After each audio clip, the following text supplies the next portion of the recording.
Okay, hello everyone. Welcome back to Physics 3150.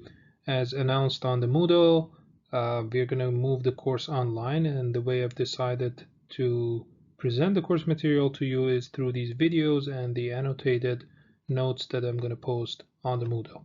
Okay, so we're going to continue our work from our lectures from last week. Last week we started talking about sequential logic design.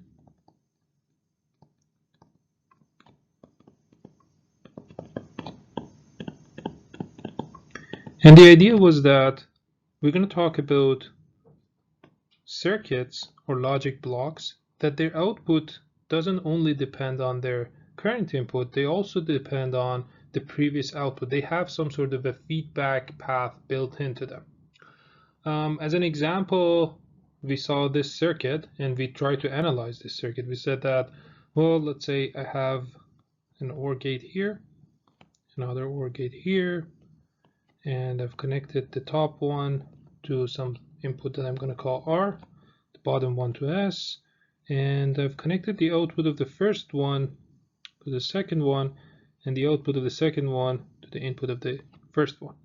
Okay, I called this guy QA and this guy QB, and I tried to actually draw something that is very similar to the truth table, but later I realized this is something that I should call transition table because it has a sense of time in it.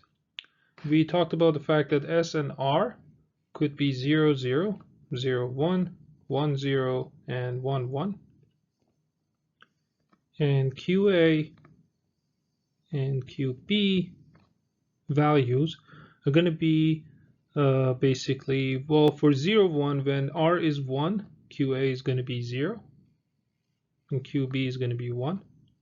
When it's the other way around, S is 1 and R is 0, I'm going to get a 1, 0. And when I have a 0, 0, something very interesting happened. I saw that depending on what was the previous output, my next output is going to be different, or my current output is going to be different. So we defined the sense of time. We said that if you're talking about the QA at time t plus 1, therefore, and the QB of t plus 1, then the output is going to be QA at t and QB at t. So basically the outputs hold on to their values. As for the 1, 1, we could calculate the output, but we decided not to do that, and we discussed why. So we said that this is a forbidden state, and we never want to actually go to this state because it's a forbidden state because it actually causes instability, and we saw an example of how it actually causes instability. At the end, we called this whole circuit an SR latch. And well, now we know that what is a truth table. We're going to continue our discussion from this point. So this was just a review of last week's lecture. One addition to this circuit is to add another pin that we're going to call it enable. So if I take the same XOR gates, NOR gates, and connect the outputs to the same thing, so QA and QB, and the cross-coupled kind of structures is still there. I'm going to connect the R input to an AND gate and the S input also to an AND gate. S and R are still connected to these AND gates, but I'm going to connect the other input of the AND gate to something that I'm going to call enable, right? What this thing does for me is that it actually, whenever this enables off, or whenever it enables 0, then, well, I can be sure that the output of these two are going to be 0. Therefore, my SR latch is really in the state that it's going to keep its values. It's going to hold on to its values. Whenever it enables 1, then I'm going to have R ANDed with 1, so I'm going to have R here, and I'm going to have S here. Then that's the case that I'm going to be basically, I might update my results or not, depending on what is the R and S value. So if I want to redraw the transition table quite quickly. As this time I'm gonna have basically enable R and S, and then I'm gonna have Q T plus 1. Okay. Well, this is pretty much the same for both of them, so I'm not gonna actually talk about QA or QB. You can imagine that if I write it for QA, you can imagine the same thing is for QB. So if enable is 0 or enable is 1. So RS, so if enable is 1, I have the same situation as before. So I'm going to have, if it is 0, 0, I'm going to have the QA at T. If it is 0, 1, set is 1, so I'm going to get a 1. If R or reset is 1, I'm going to get a 0. And if it is a 1, 1, I'm just going to say I don't want that state, so I don't want to even talk about it. If enable is 0, then it really doesn't matter what is R or what is S. That's why I didn't show enable equal to 0. I didn't show it as 4 different rows because I don't really care. I'm going to put a D or don't care for the R and S values, because if enable is 0, I'm going to get QA T. It's almost as if I have an input that is equal to 0. Okay, the other change that I want to make to my circuit is basically to make all these gates of similar type. So my circuit looks like this as of now. So I have a reset, I have a set, and I have this enable guy here. The outputs are going to an OR gate, another OR gate, sorry, an OR gate and an OR gate, and I have the cross-coupled thing, right? Now I'm going to use a property that we have talked about it before, which we called it bubble pushing. Remember we said that if I have an OR gate with 2 bubbles at the input, meaning, and bubbles were representing the an inverter, if you remember, right? I can actually say that this is equal to, I can push the 2 bubbles to the output and convert the gate from an OR to an AND type. So it's going to be an AND with the bubble at the output. So I'm going with basically if this is X and this is Y and this is Z, well, this should be a 2 input gate. Yeah. So I'm going from X bar and Y bar ORed with each other to X and Y NANDed with each other. And we know that these two are actually equal based on the De Morgan's law, or De Morgan's theory. Okay, so I'm going to use that property to actually make all of these gates a NAND gate. So the first thing I want to do is to add 2 bubbles here, but I can't really add bubble in a wire because it will change the value of that wire. If it is a 1, it makes it a 0, or vice versa. So to balance that out, I'm going to add another bubble here. So these 2 bubbles are going to cancel each other, right? So the combined effect of them on my circuit is nothing. So I've added a bubble to the AND gates, and I got a NAND gate there. But then I still have to convert these NOR gates to NAND, right? Well, if you think about it, this bubble here, I can actually move it forward.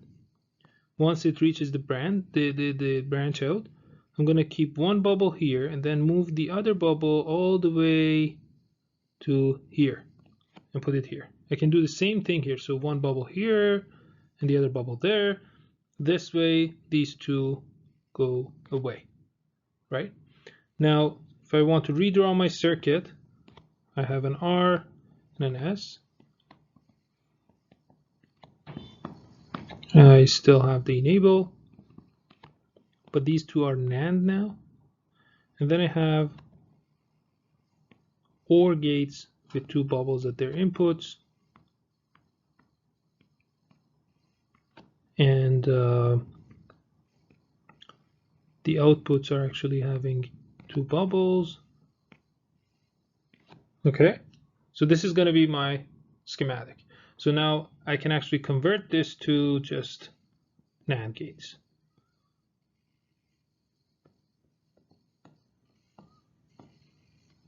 So RS enable,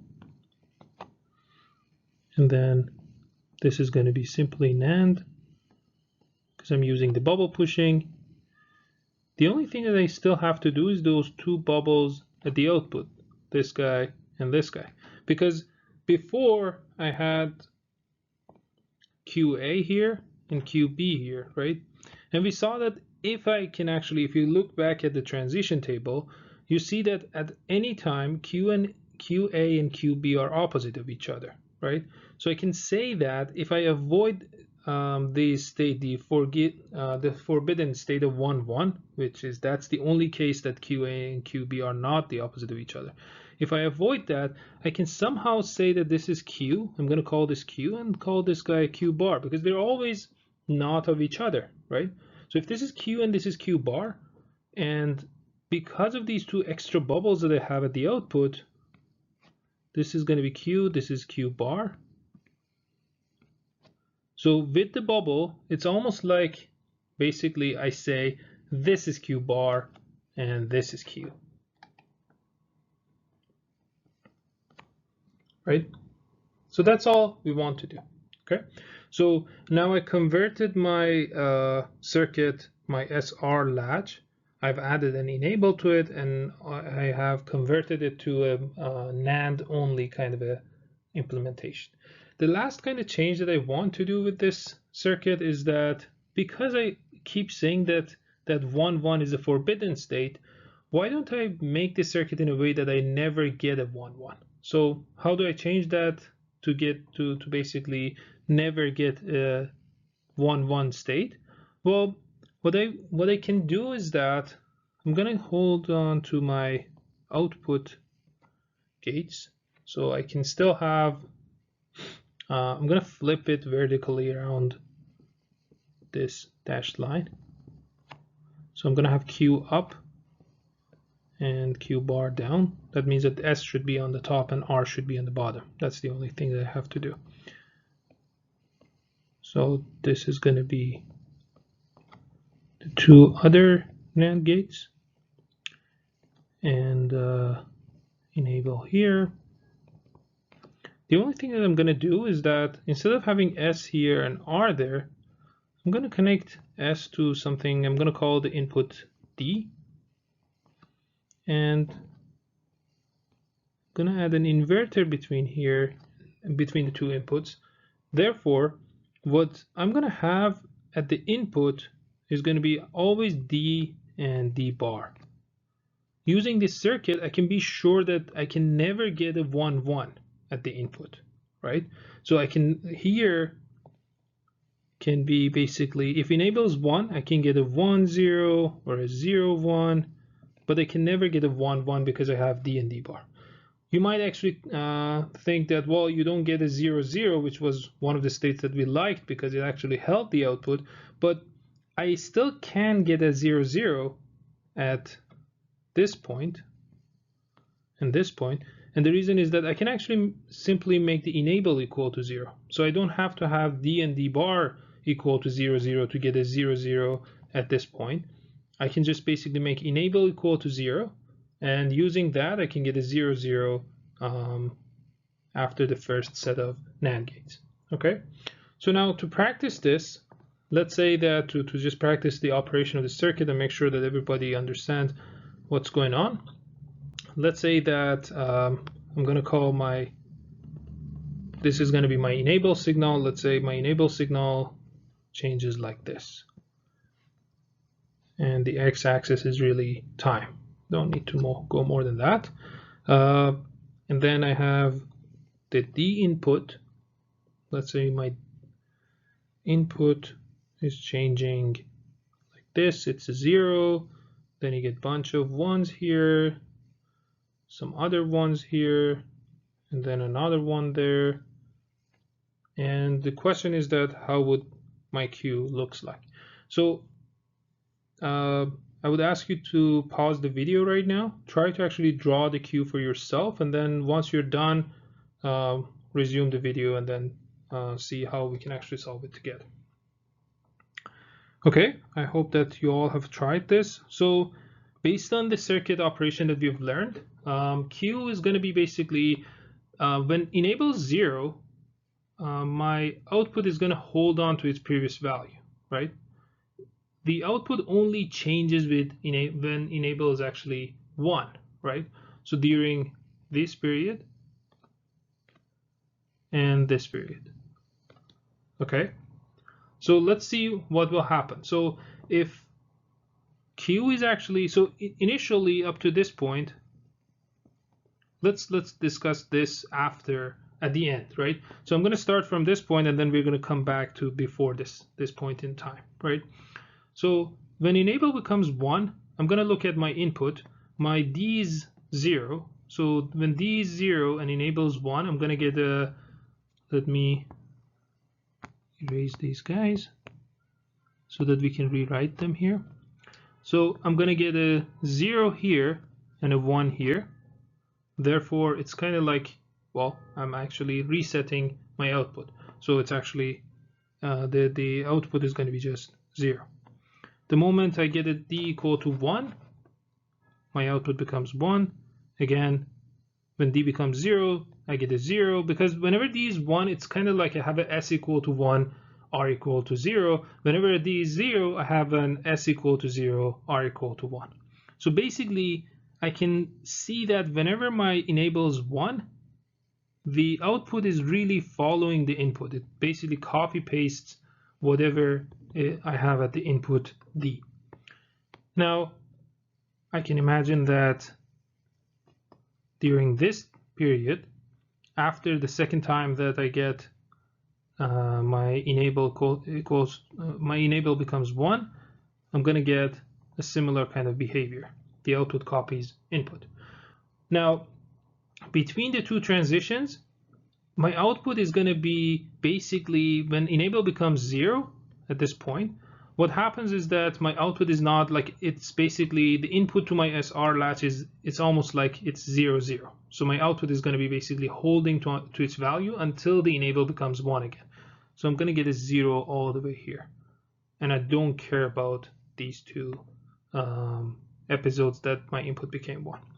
Now, going back to the first section of my time domain basically analysis, I know that at this point enable is 0. So my output should hold on to its value, to its previous value. But I don't know what is the previous value. So I should really say that, like, basically I don't know for this stage, right? So I'm going to show it like that. Basically what we are trying to say is that, well, we have no idea. We need more information to actually tell what would be the output before the first time that we go and turn enable from 0 to 1. Okay, so up to now, we've learned that we have this circuit that we called it SR latch, and then we saw that we can actually make it a D latch by removing S and R and kind of replacing both of them with an input that we call D that operates like this. So this D latch has just one input. Well, if you want to actually include enable, it has two inputs. If enable is 0, it doesn't matter what is the input D. I don't care about that. The QT plus 1 is going to be simply QT. And if enable is 1, then if D is 0, my Q is 0. And if D is 1, my Q is 1. Okay, so therefore, this is a circuit that it basically can hold on to my value, or if I want to, during the times that I actually make enable equal to 1, I can reset it or set it. It's kind of like, basically it almost like looks like a memory cell. We call it a register, a 1-bit register. It can register a 1, it can register a 0, or it can hold on to its value. The symbol that we use for this kind of a block, we're going to use it a lot of times and make very interesting circuits using that, is it looks like this. So we have a D input, Q output, the Q bar output, and basically I can have an enable here. And then since we're talking about times and enable being 0 at times and enable being 1 at some other times, it has a sense of time. So most of the time people actually replace this enable with something that they call clock, so that they want to actually imply that this signal has a sense of time in it. So whenever clock is 0, we are holding on to our value. Whenever clock is 1, we are really it's the time to update the value of the output, or well, we can still hold on to it. Okay. Now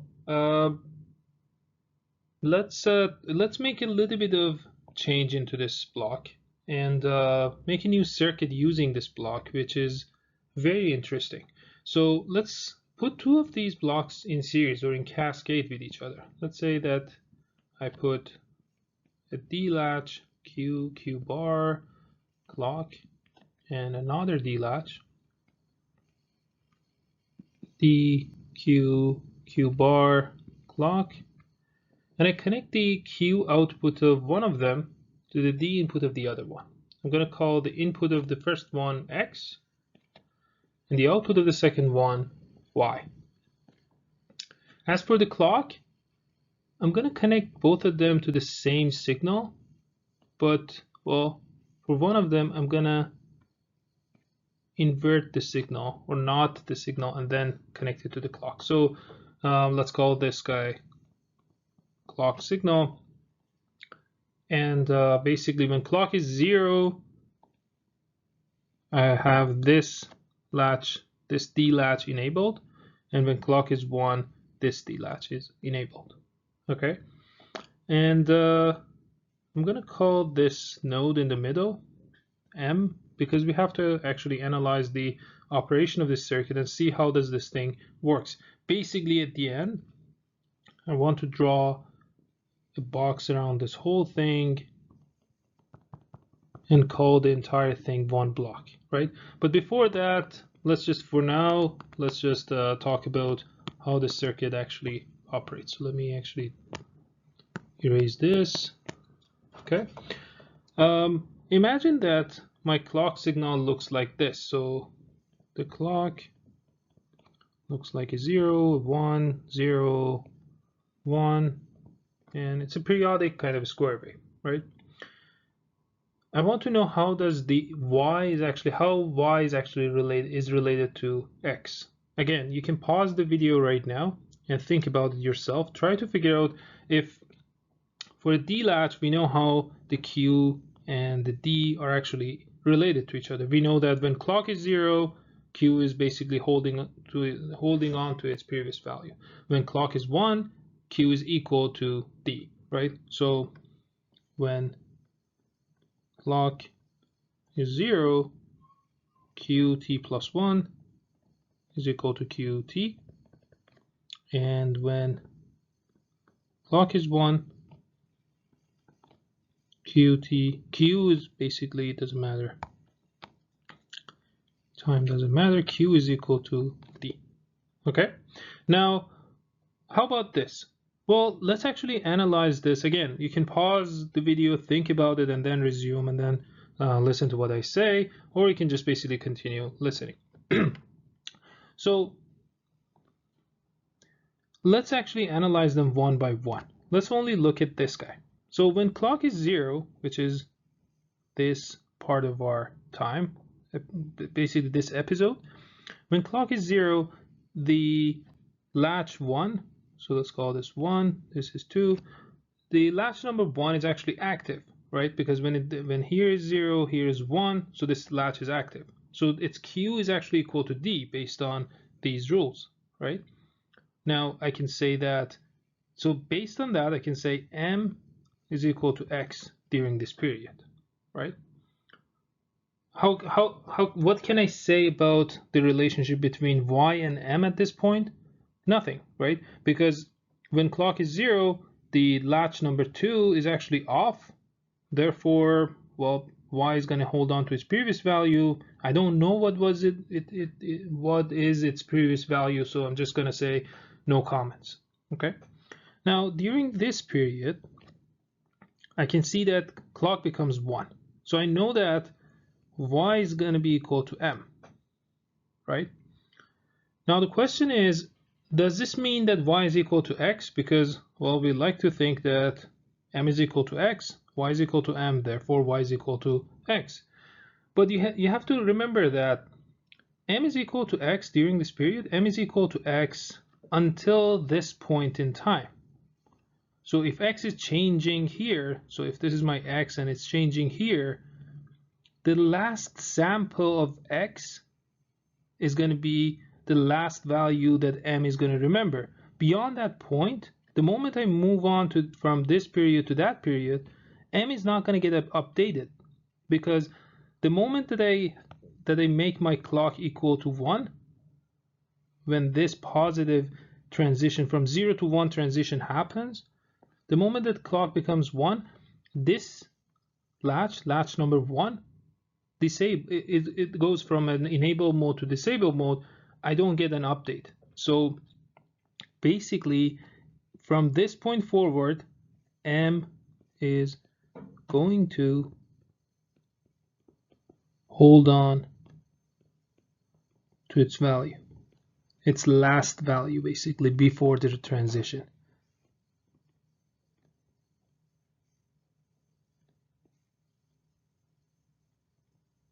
Okay, knowing that, then I can't say that y is equal to x. I can say that y is equal to m, and since during this period m is not being updated because, well, latch number 1 is disabled, then y is really equal to the last value of x before the transition, right? In a sense, I can say that based on all of these analyses, I can say that y is equal to x at the time of transition. And basically, it's going to hold on to its value because during this time, m is constant, therefore y is constant. Nothing is getting updated. If m changes, y will change, but m doesn't change because, well, m is actually affected by x. At this point, latch number 1 is disabled. During this period, latch number 1 is disabled, so m is not getting updated, right? So m is not getting updated, therefore y is going to be equal to that constant value of m, which is the value of x at the positive transition. So what happens at the negative transition? Pretty much nothing. So if I go from 1 to 0, basically this guy, latch number 2, again disables, and latch number 1 is enabled, right? And we're going to, m is going to start sampling x again, but then the connection between m and y is now basically gone until the next positive transition from 0 to 1. Okay, because of this, we're going to call this thing, so up to now, this was the rule. When clock is 0, qt plus 1 is equal to qt. When clock is 1, q is equal to d, right? So this was basically, we cared about the level of the clock. So we care about the level, meaning 0 or 1. 0 or 1 of the clock signal. So this latch is actually a level triggered kind of a block. Therefore, this is a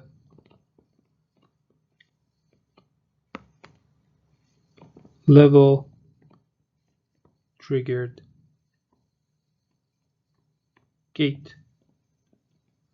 However, this entire thing, I told you in the beginning that I'm going to draw a box around this whole thing.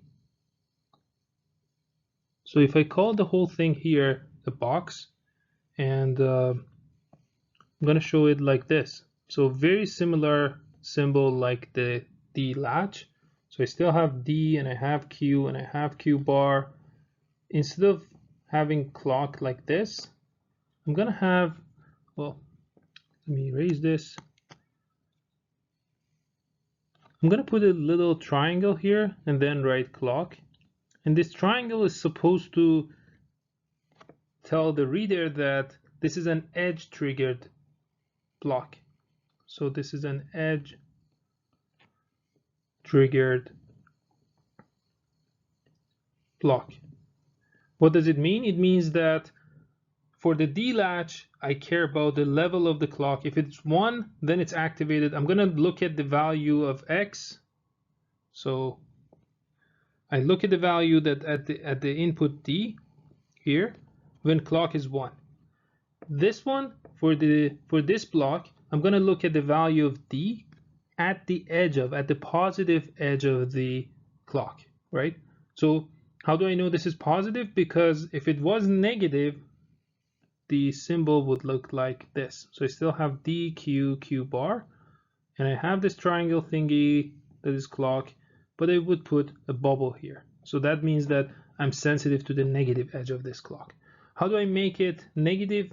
Well, before talking about that, so this is edge triggered block, meaning that Q is equal to the value of D at the positive edge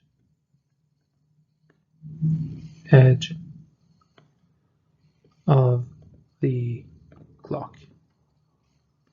Okay, and this is the same thing, sensitive to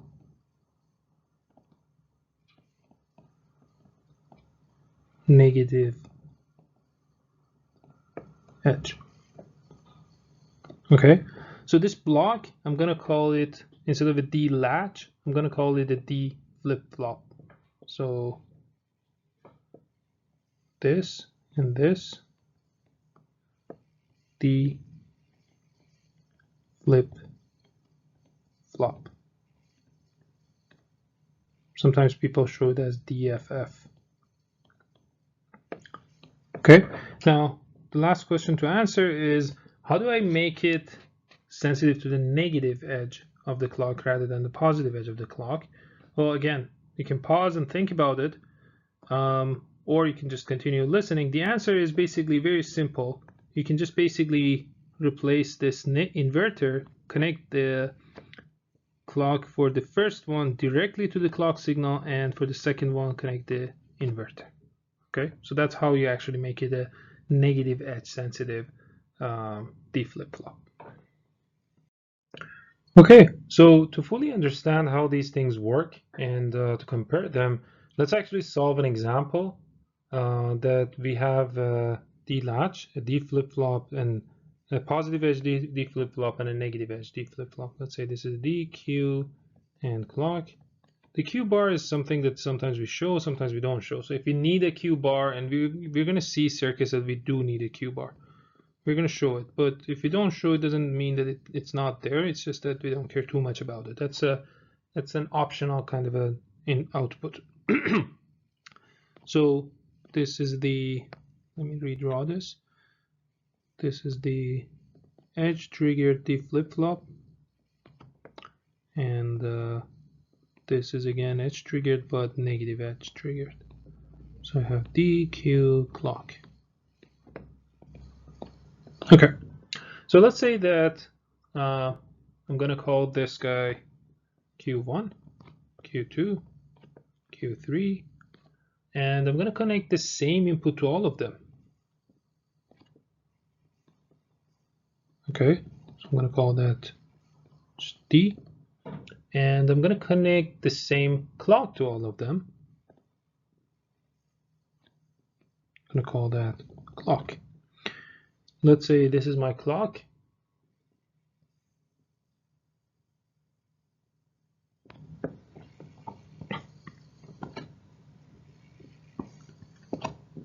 And this is my input. So I have D equal to 0, and then it goes up here, comes back down here, goes up and down a few times during the negative, and a couple of ups and downs in the positive, and then it goes up here and stays up.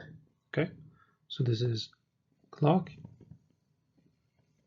Should have used the same color as here, but well, I'm hoping that this is clear enough. This is D. Okay, now I want to draw Q1, Q2, and Q3. So Q1, Q2, Q3. Again, try to pause the video and try to do it yourself. Try to figure out if you can actually draw these signals yourself, and then resume the video and then see if you actually done correctly or not. Okay, so for Q1, we've said it before. So until clock becomes 1, I have no idea, because I have no idea what is the output, because the output is supposed to be the previous value of the output, which I have no idea what it is, right? So during this time, it's really a question mark. But the moment that the clock becomes 1, I know that it's a level triggered. So this is for this circuit, right? It's a level triggered block. So my Q is going to be copying my input. So until the clock is 1, these two are equal to each other. The moment clock goes 0, I'm just going to hold on to my value. So the value is 1, so I'm going to hold on to it during the time that the clock is 0. Again, when the clock goes 1, I'm going to copy my input, which means that I have to go back to 0, do the ups and downs here, and then I go to 0 again, meaning that I have to hold on to this value. And then when I go to 1, well, the input is 1, so I just jump up, and it's 1 all the way to the end. Okay. Now let's think about how is it going to be for Q2. So for Q2, again, you can pause and think about it now that we have discussed the Q1. You might actually rethink about your Q2. So for Q2, we care about the edges. I care about this positive edge, positive edge, positive edge. Okay. So before the first positive edge of the clock, I have no idea what is the value of Q2. Let me show this with orange color. So until this moment, again, things are question mark for me, right? But then at this moment, at the positive edge, the value of D is 0. So I'm going to hold on to that 0 until the next positive edge. So until this point in time, I'm going to have a 0. At the next positive edge, again, I'm actually having a 0 at the input. So I'm going to hold on to this value until the next positive edge. And at the next positive edge, I'm lucky that I have a 1. Therefore, my output goes to 1 until the next positive edge. Okay? So compared to the D latch, the D flip-flop, what happens to it is that it only cares about 3 points in time, because I only have 3 positive edge of the clock during this period that I'm showing here. Okay? The story is very similar for the, I'm going to show it with red, with the negative edge flip-flop, right? So I only care about this, and well, I only have 2 negative edges, so that's the only thing that I care about. I only care about the negative edge points of the clock. So the input at this negative edge is 1, at this negative edge is 0. So the output, first of all, until the first negative edge, my output is a question mark. So it could be 0, could be 1, because it's going to have the previous value of the output. I don't know what that is. But then at that moment, because my input is 1, it's going to jump up to 1, and I'm going to have 1 until the next negative edge, which the input is 0, so I'm going to go back to 0, and I don't have any negative edges in my clock signal, therefore I'm just going to hold on to this value. So again, before the first moment that I can actually tell what is my output with certainty, it's a question mark, and this moment is actually different for these guys. So for the first two, it's basically when I go from 0 to 1. For the last one, it's when I go from 1 to 0. And when I go to 1, then the way that output is actually updated is, for the first one is based on the level of the clock, and for the other two are we're basically sampling the input at the edge of the clock, positive or negative. Okay, let's move on and complete this flip-flop block. So up to now I have a block that It has a D input, Q output, Q bar output, and a clock input, right? And we said that this looks like a register. So we're going to call it a 1-bit register. So let's write it here. In a sense that it can register value and it can hold on to that value unless we actually want to update it. Now imagine that for any register, I would like to have a reset and a set input as well, so that at any point of time that I wanted to, like, no matter what is input or the clock, I like to make this the output of this register 0 or 1. Imagine that I have a bunch of these registers and I want to reset all of them to 0, 0, 0, 0 because I want to start doing some new calculation or new kind of store new data or something like that. And we're going to talk about those applications later, and you're going to see how this reset and set become very useful, right? So I like to have an input that is reset and another input that is, I'm going to call it set, right? So one very easy and kind of lousy way of resetting things is that I can say, well, just connect your input to, instead of connecting your input directly to the terminal D, connect it to an AND gate and basically connect your reset signal to this AND gate. So basically, I'm telling you that add an AND gate to the whole, add an inverter and AND gate to the whole story, and this would be your block. And anytime that reset becomes 1, then the input of this AND gate becomes 0. Therefore, 0 goes to the input. Therefore, the output is going to be 0 the next time that the clock becomes 1, right? It does work. It does do the reset.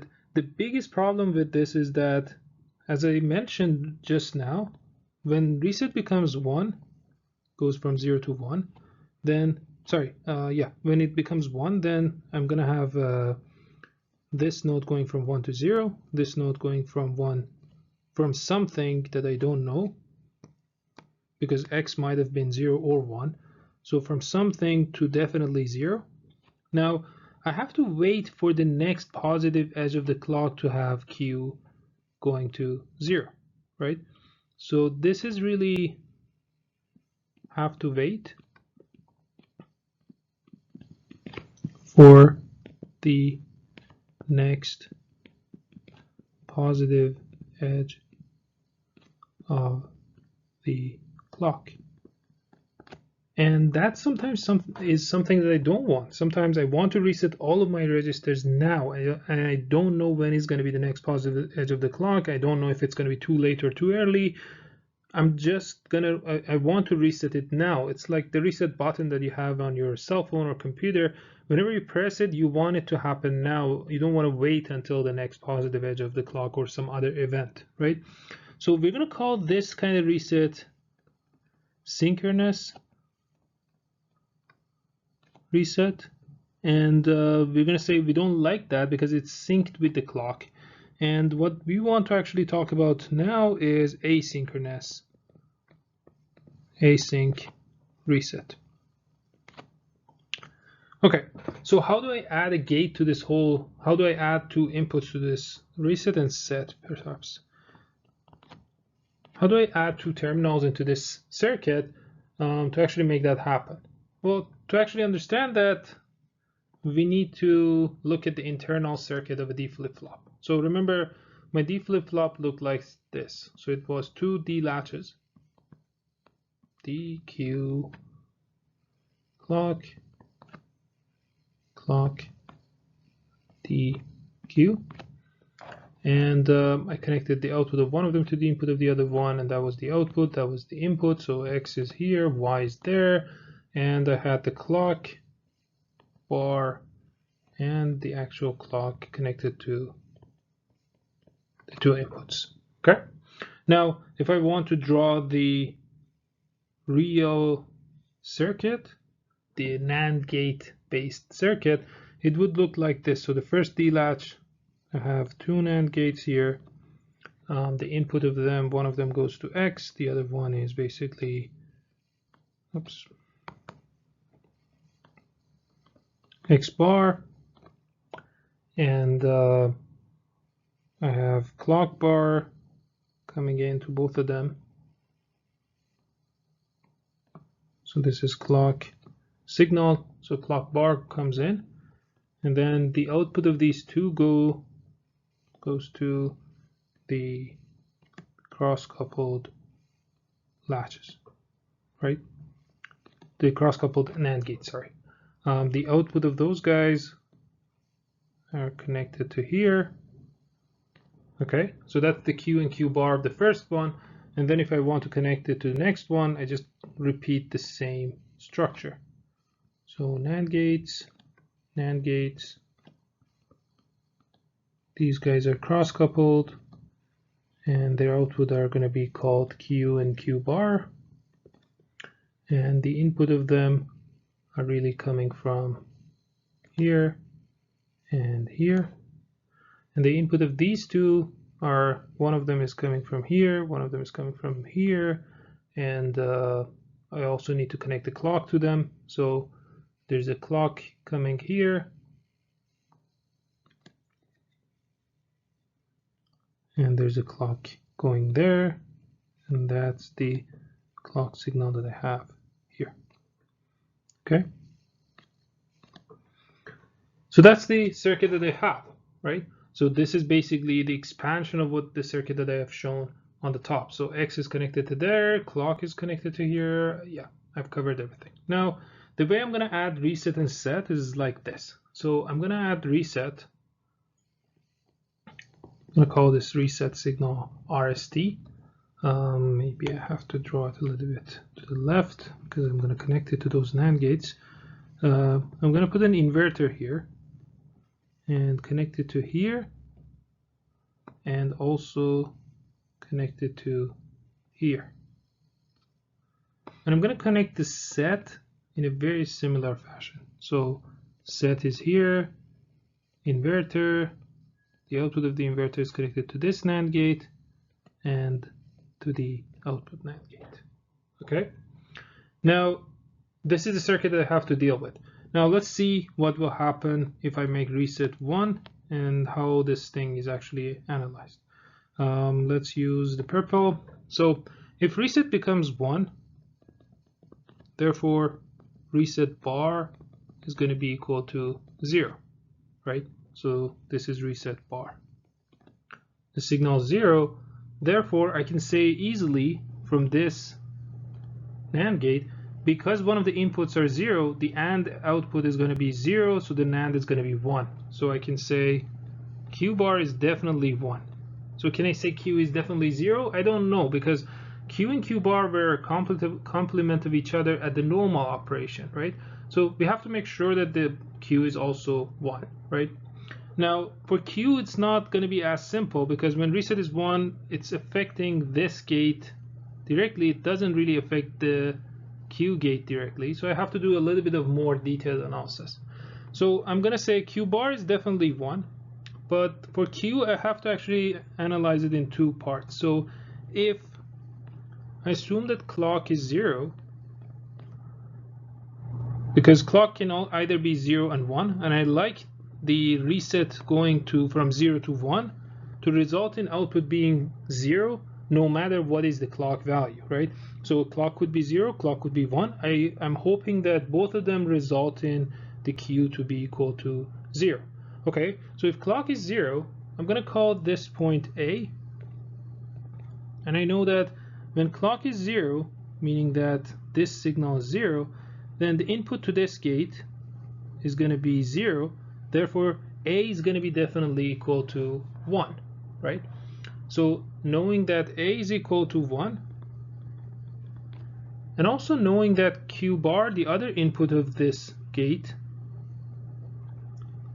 is also 1, so I have a 1 here, another 1 here. And then how about set bar? Well, when reset is 1, set is definitely 0, so set bar is 1, so I have another 1 here.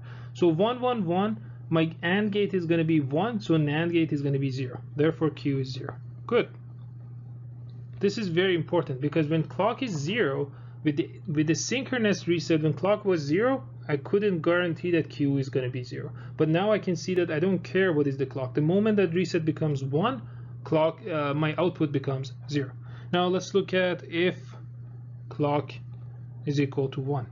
So this one is a little bit more complicated to actually analyze. So if clock is 1 and I know that reset bar is 0, so first of all, clock being 1 means that, let's call this point B. Clock being 1 means this is 0, therefore B has to be equal to 1.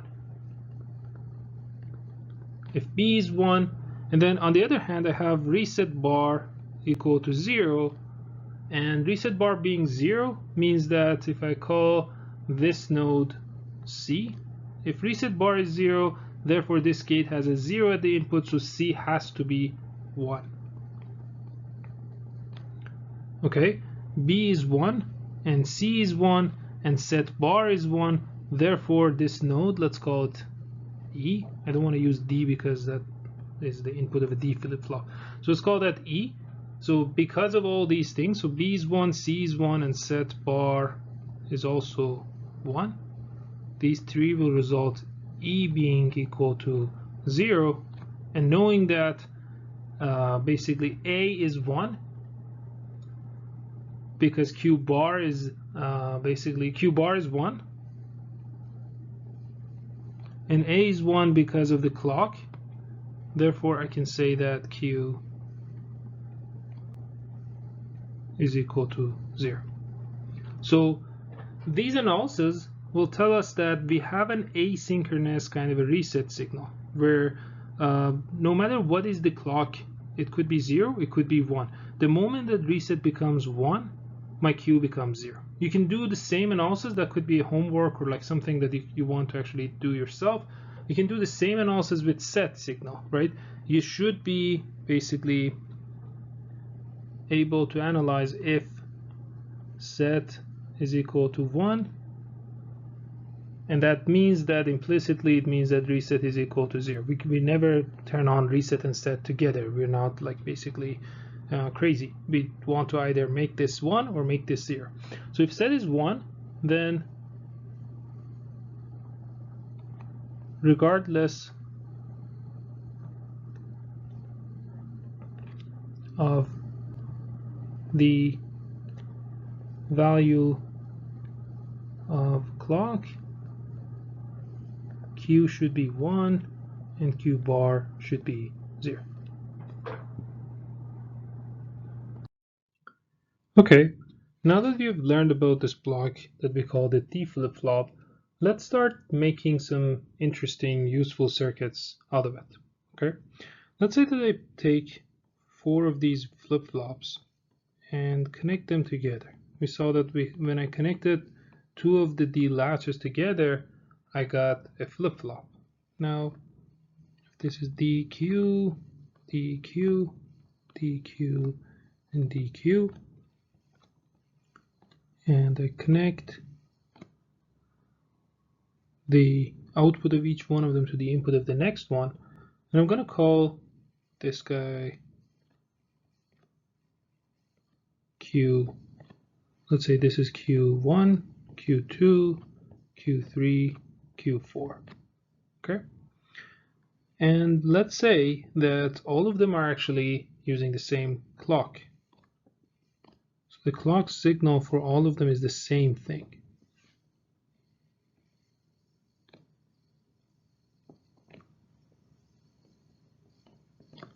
This is clock, and now imagine that I have some data coming in, right?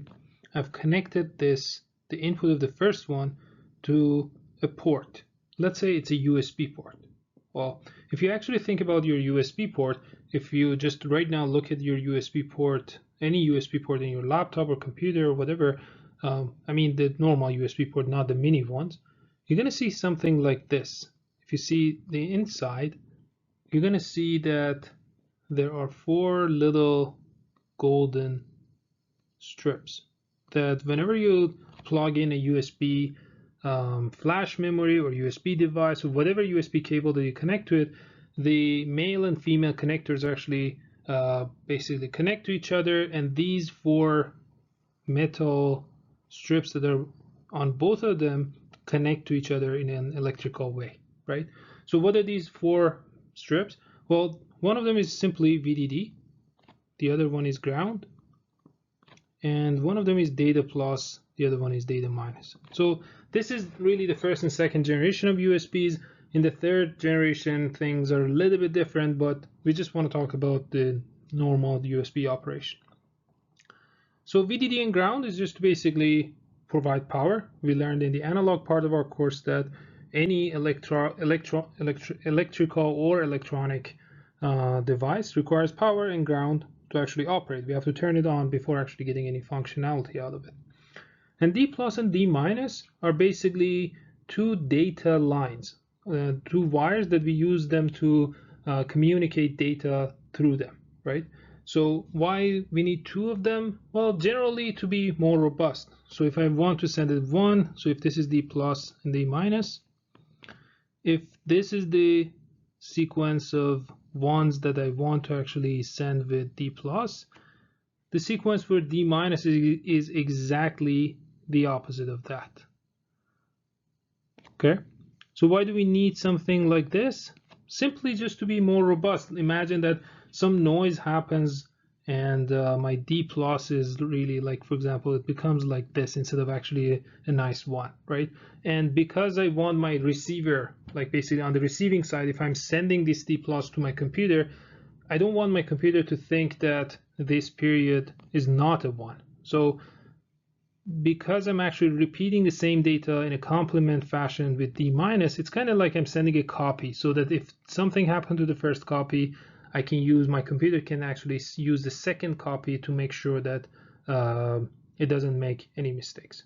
But after all that being said, we're really sending a data, it's a 1-bit data line, right? Imagine that I bring this D plus and I connect it to the input of my structure here, right? So basically at any moment of time, I'm going to have 1, 0, 0, 1, 1, 1, 0, 0, 0, 1. Randomly ones and zeros are coming in, right?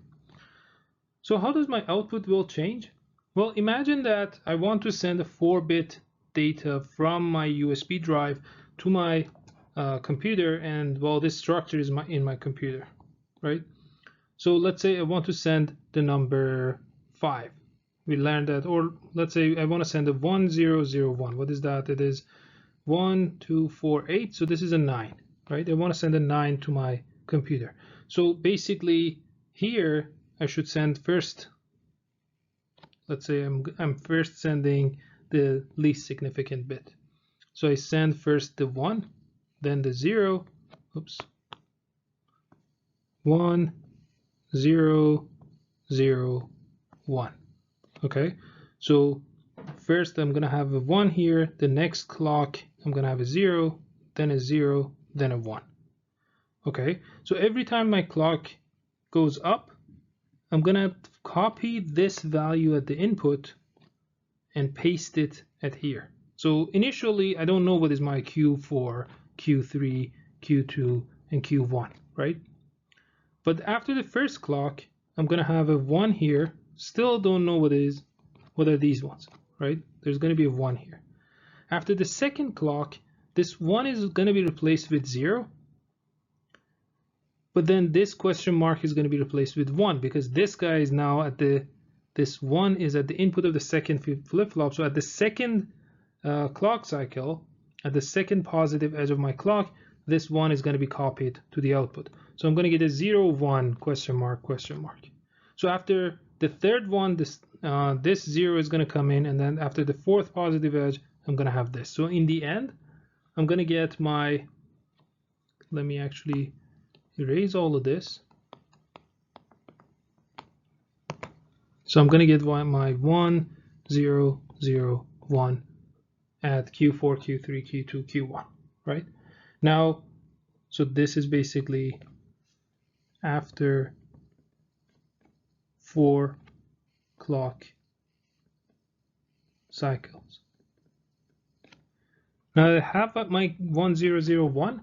I need to read it. So let's say that I have another set of these flip-flops that is connected to here.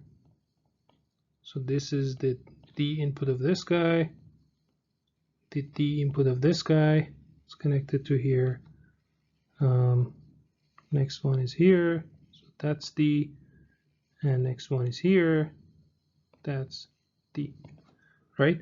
Now, I know that my output, so I'm gonna have a bunch of garbage data at basically this position, this position, this position, this position, until I get to the fourth clock cycle. So until the fourth clock cycle, I had a bunch of question marks. I have a bunch of random data that could have been right or wrong. But I know that after 4 clock cycles, the data that I have at the input of these flip-flops, I'm going to call them flip-flop number 5, 6, 7, and 8. At the input of these flip-flops, my data is valid, right? And that's the data that I want to sample. So let's say that I have a clock 2. So let's say this was clock 1. I'm going to have a clock 2 signal. Let's call it clock 2. That is connected to the clock input of 5, 6, 7, and 8. And clock 2 only goes up, only has a positive edge of the clock every 4 cycles of the clock 1. So frequency of clock 2 is really 1/4 times frequency of clock 1. Okay, so the moment that I have the positive edge of clock 2, then I'm going to have, this is Q, Q, Q. So I'm going to have the 1, 0, 0, 1. So this output is going to only update every 4 clock cycles. And at the output of flip-flops 5, 6, 7, and 8, I can only have valid outputs, nothing random or basically garbage. So at the input, things are changing at these points that I have shown with red check marks here, here, here, and here. My input is actually changing over time, but after every 4 clock cycles, I'm going to get the right output. So using this structure, I had a decimal number that I've converted outside of my computer. I've converted to binary, but it's a 4-bit binary, right?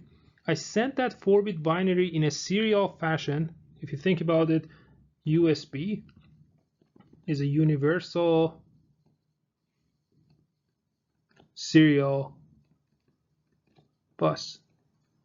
So I converted my 4-bit binary to a sequence of 1s and 0s that are moving over one piece of wire. I didn't need 4 wires to connect between my basically external device and my computer. And if you think about it, if you remember, at old times the ports were actually, if you looked at the printer ports or like other ports that we had in the older computers, they had so many of these pins. And one of the reasons for that was that we didn't have this serial kind of interface. Now I've converted this 4 bits to, and think about it, 4 bits are nothing. Like imagine that my number was a 32-bit, right? I converted a multi-bit number into a single bit number, send them using a sequence, send them one by one to my input, and then this structure that I'm going to call it shift register, what it did for me was that it shifted the inputs one by one and it registered all of them. It could register 4 bits at a time because I have 4 flip-flops. If I want a 32-bit number, I have to have 32 flip-flops kind of cascaded or in series with each other. So I have a 4-bit shift register.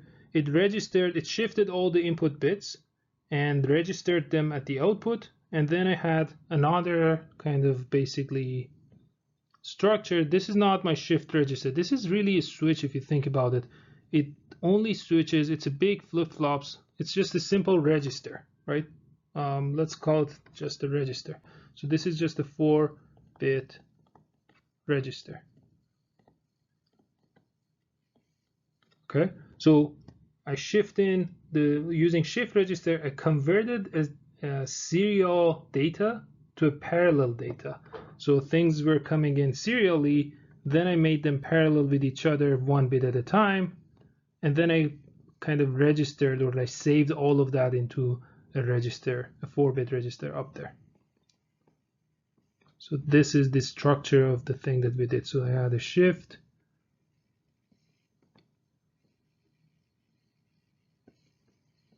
register. This is the data in 1 bit, and then I get 4-bit output that are in parallel. Okay, so that's one of the useful circuits that we can actually make using the flip-flops. Okay, the last thing we want to talk about in this lecture is about generating the clock. We've been talking about this periodic square wave kind of a signal that looks like this, but we're not really saying how does this thing is generated, because I need, and in the previous circuit you saw that I might need actually different kind of clocks, different kind of frequencies, and it has to be generated in an efficient way. I can't really, like in the analog part of the course, we learned that we can generate these clocks using feedback op-amp based circuits, like the positive feedback circuits like astable multivibrators, and we can change their frequencies using a resistor and a capacitor. But if you think about it, when we are talking about computers and when we're talking about CPUs, we are only dealing with transistors. We don't have much of resistors and capacitors. Those are for analog circuits. For digital circuits, I kind of promised you that all we're going to be dealing with are transistors and switches. So I don't have resistors, I don't have capacitors. So how do I actually generate these clock signals, right? And on the other hand, imagine that I have so many different clock frequencies that I have to generate, and for each of them I'm going to need an op-amp and a resistor and a capacitor. The power consumption of that CPU is going to go to the roof. Like there's no way that I can actually design or like implement an energy efficient CPU by when my clock is generated using an op-amp based circuit. So there should be a very simple way of generating these clocks. So in reality, what happens is that well, let's actually talk about the simple implementation of it, and then we'll talk about how do we implement them in reality. So think about an inverter gate. We have learned about this gate, this very simple gate that we use in the logic design, right? And imagine that what will happen if I connect two of them and then connect the output of the second one to the input of the first one. Well, if I have a 1 here for any reason, let's say that initially I connect this to some sort of a VDD through a switch and then disconnect it. Then this is going to be 0, this is going to be a 1, and this 1 is going to go around and come to the input of the first one. So I'm going to have this 1, 0, 1 forever and ever, right? However, if I actually use an odd number of these inverters in cascaded with each other or in series with each other, what happens is that if I have a 1 here, I'm going to have a 0 here, a 1 here, a 0 here, and this 0 is actually the input of the first one. So it's going to update the first one to 0, therefore this is going to be a 1, then a 0, then a 1.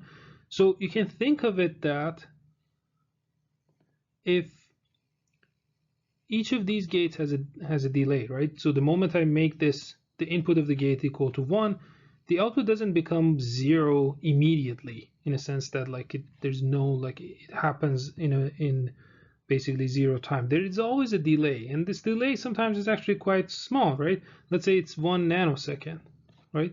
After 1 nanosecond, the output becomes 0. After another nanosecond, the output becomes 1.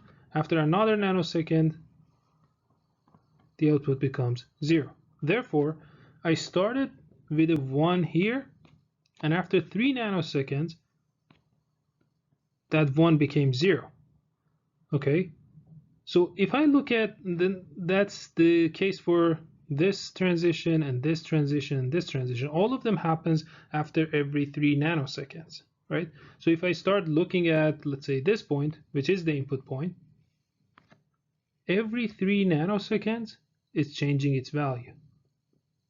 So I really don't need an op-amp based circuit. I know that this is going to be happening every 3 nanoseconds. So I have just generated, so if this is the cycle, my cycle is going to be 6 nanoseconds, so the frequency is going to be 1 over 6 nanosecond. So 1 nanosecond means 1 gigahertz, so this is 1 over 6 gigahertz. So I guess that's 16.66 megahertz. So I just generated the 16 megahertz clock, right? I didn't need an op amp, I didn't need any kind of complicated circuit, I only needed 3 inverters. Now, what's the problem with this circuit? Well, think about it. That's a 16 megahertz, assuming that my delay is 1 nanosecond. There are so many problems with it. First of all, there's no guarantee that all of them are going to be exactly 1 nanosecond. So one of them might be 990 picosecond, the other one might be 1001. So we have that variation, but that's minor problem.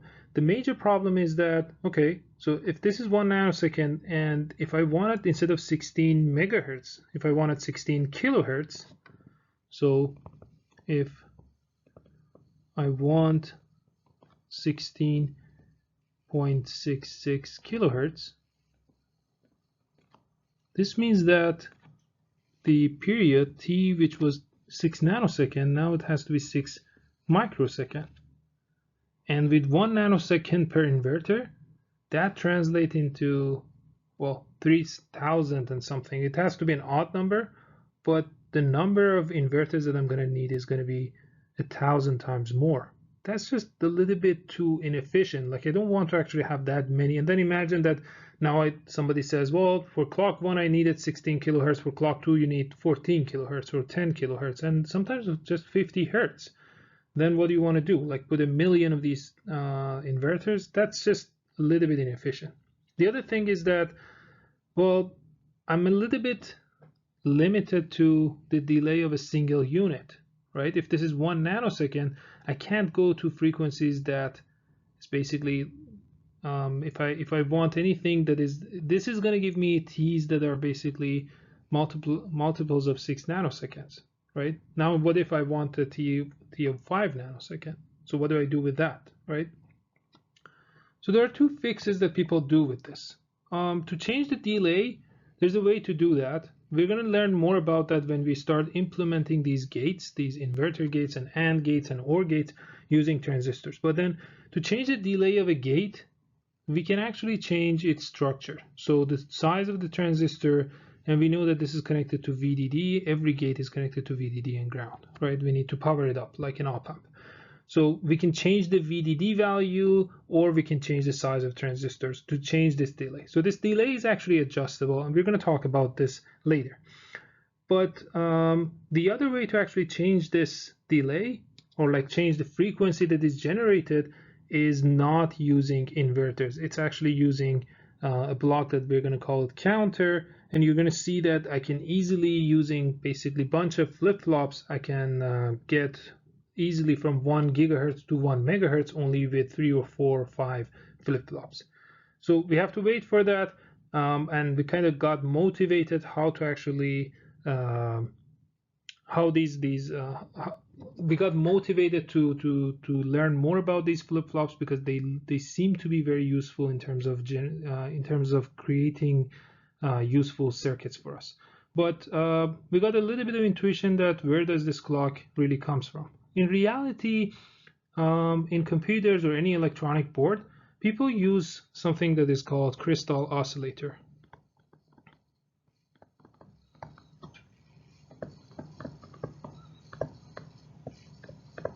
Okay, so these crystal oscillators, these have a specific material, cesium, inside them that has a natural frequency. These things basically, as long as you connect them to some VDD and ground, they don't need an input. They're going to give you an output that is at a certain frequency. And if you go online and you want to buy one of these, sometimes instead of crystal, they write it as X-tal. You can buy a crystal that is oscillating at, I don't know, 100 megahertz or 1 gigahertz or, I don't know, 100 kilohertz. Depending on what you want, you can actually, and their prices are very much similar to each other. So it can only generate a single frequency, and you take this crystal, you put it on your PCB, your board, and then connect that to your chip.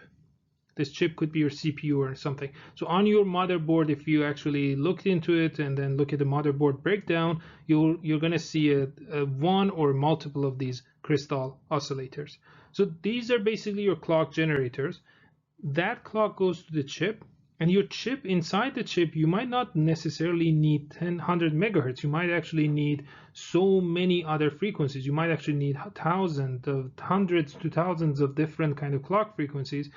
You're going to have, and we're going to learn how to do that, but you're going to actually generate all different frequencies from this 100 megahertz. So in reality, you create a reference clock that you provide to your chip, and then you generate all different. So from this 100 megahertz, you're going to generate, I don't know, a 50, a 20, a 10, a 0.1, all different kind of frequencies, whatever that you need for your circuit's operation. You're going to create those frequencies from this reference clock. And the nice thing about this is that when you're generating all of these with the same reference clock, you're kind of guaranteeing that they're all synchronized with each other, right? So basically, basically in terms of the time delay and everything, if I have 250 megahertz generated from the same reference, I know that the positive and negative edge of these clocks are going to be synchronized with each other, and I don't have any offset between them.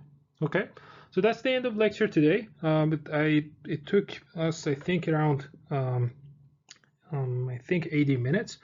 But because we didn't have any kind of interactivity in the class, it's more than the material of a single lecture. It's almost as much as I wanted to cover the entire week. I'm going to upload more videos as we go forward until the end of semester. I'm going to announce the details of how to connect to the Zoom session for the office hours, because I'm sure that you guys I might have questions about the lecture material, or question about anything else related to the course. So I'm going to make an announcement on Moodle and talk about and provide the details of how to connect to me through Zoom during the office hours. Thank you.